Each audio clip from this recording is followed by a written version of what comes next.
Kaugnay sa pagbabantay ng DOH sa mga kaso ng dengue sa bansa, kausapin natin si Department of Health spokesperson ASEC Albert Domingo.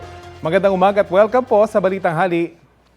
Magandang umaga, Rafi. Magandang umaga sa lahat ng mga kapusong nakikinig at nanonood. Opo, ano pong kabuang sitwasyon ng bansa pagdating sa dengue cases, lalo't may isang LGU sa Metro Manila na nagdeklara na po ng dengue outbreak? Yes, Rafi, una na nating naiulat na tumataas nga by 40%. Pag tinignan natin yung bilang ng dengue as of February 1, simula January 1 ng taon na ito, nationwide 28,234 na po yung naitala natin. Mas mataas ng 40% kumpara sa nakaraang taon.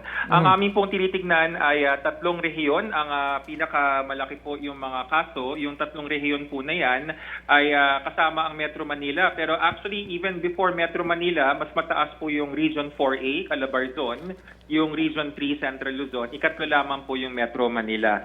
Ano sa po loob ng tatlong rehiyon, tayong mga siyam na LGU kasama ni yung Quezon City na ating kinakausap tungkol sa kanilang mga numero. Ano po kaya ang dahilan nitong 40% na pagtaas at ano pong ginagawa ngayon ng DOH para maabatan ito?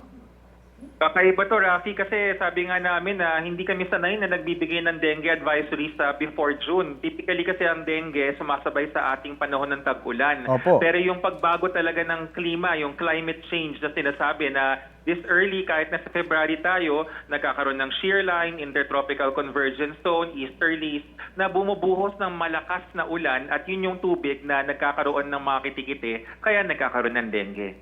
Ibig po ba sabihin nito, pagdating ng June, baka tumaas pa lalo ang kaso ng dengue? Hindi naman po ibig sabihin tataas lalo dahil depende naman yan sa kung paano tayo rumisponde. Kung ngayon pa lang at maraming salamat sa media na tumutulong sa pagpaalala sa ating mga kapuso na kailangan talaga hindi lang tuwing June kundi year-round ngayon dahil nagbago na yung panahon, naglilinis tayo, baka naman hindi tumaas sana ng ganong kataas by June. Ayun na nga po, kailangan din magbago ng mindset. Ano pong early symptoms ng dengue ang pwede maging hudyat kung kinakailangan na magpa-ospital o kumonsulta sa doktor?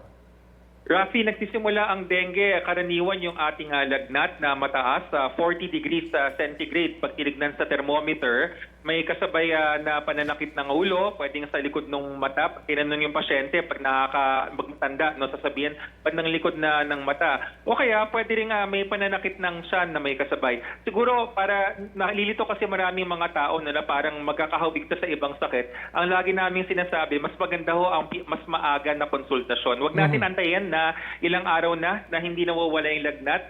Kanina na tanong po ako sa programa sa Double B, sinabi ko mga 3 days. Hindi naman kailangan mag-antay ng 3 days. Kung gusto nyo po kahit 1 day pa lang or 2 days, pwede ho magtanong sa healthcare worker. Lalo siguro sa mga kabataan, may ilang lugar ho kasi sa Barangay Additional Hills, halimbawa sa Mandaluyong, nagbibigay na raw ng pabuya sa mga residenteng makakahuli ng lamok bilang kampanya laban sa dengue. Ano po masasabi nyo sa mga programang ganito? Kami natutuwa na may mga inisyatibo pero aming aming paalala sa ating mga well-meaning naman. We're very sure well-meaning ang ating local government officials. Maganda ho sumangguni tayo sa ating local health office or kunyari sa Department of Health. Ang mahirap po kasi dun sa nabalitaan namin yan na para bang naglagay tayo ng insentibo, naglagay tayo ng piso kada kitikiti or kada lamok. Paano kung baka mamaya maging parang palaisdaan, di ba? Nasa palaisdaan, mas maraming isda, mas maraki ang kita. Baka mamaya magkaroon tayo ng breeding ng mosquito. Ayaw po natin yun. So maybe we can also look at how we implement the program. Siguro dapat mag-coordinate po sa DOH para mas mainam. Maiba po ako, samantalahin ko na rin po pagkakataon kung sakali po magtuloy-tuloy yung freeze order ni US President Donald Trump sa foreign aid. Paano po ito makaka-apekto sa mga health program ng Pilipinas? Kabilang po yung pagsugpo sa HIV/AIDS, TB at malaria na sinusuporta ng USAID. So Rafi, napakadilis na mga developments. Lumabas yung freeze order nung Enero. Ilang araw lamang yung nakalipas, nakita ko na nakipagtagpo ang ating Foreign Affairs Secretary Manalo at yung counterpart niya sa US, si State Secretary Marco Rubio. And ongoing yan. Ang posture ng DOH dyan is ano man yung maging resulta ng international geopolitical developments, tayo po ay naghahanap na ng ibang sources. Hindi natin kailangan maging dependent sa foreign aid. In fact, meron naman ho tayong budget. And ngayon po sa PhilHealth, especially under new President and CEO Edwin Mercado, yung mga benefit packages na pwedeng sumaklaw dun sa HIV/AIDS, dun sa tuberculosis, saka pati yung maternal and child health na karaniwang binibigyan ng aid, hinahanapan natin natin ng kapalit sa local sources. Sana po makahanap nga kagad. Maraming salamat po sa oras na binahagi nyo sa Balitang Hali.